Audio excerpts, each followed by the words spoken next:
کئی سالوں سے ہم یہ کہہ رہے ہیں کہ شیعہ جو ہے وہ تقیہ کرتے ہیں، مگر اب ایسا نہیں ہے۔ شیعہ جو ہے اب کھل کر سامنے آئے ہیں، وہ اپنے عقائد کھل کر بیان کرتے ہیں، اپنے عقائد میں وہ کمپرومائز نہیں کرتے۔ آپ نے کبھی نہیں سنا ہوگا یا کبھی نہیں دیکھا ہوگا کہ شیعہ جو ہے وہ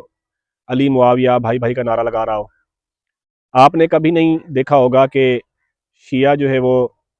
حق چار یار کا نعرہ لگا رہا ہو۔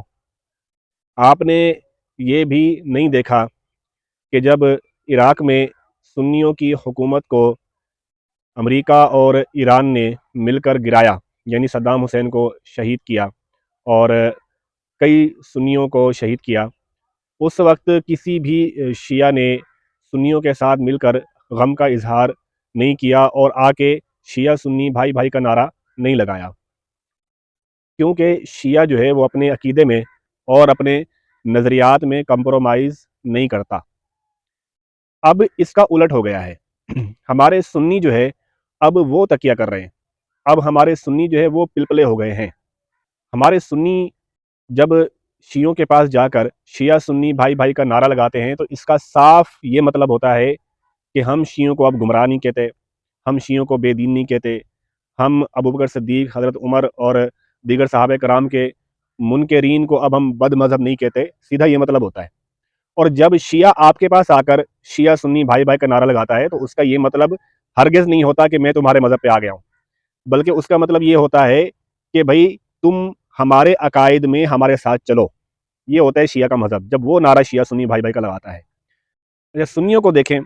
شیعوں کا کوئی مرتا ہے تو یہ انا للہ و انا الیہ راجعون بھی پڑھنے لگ جاتے ہیں،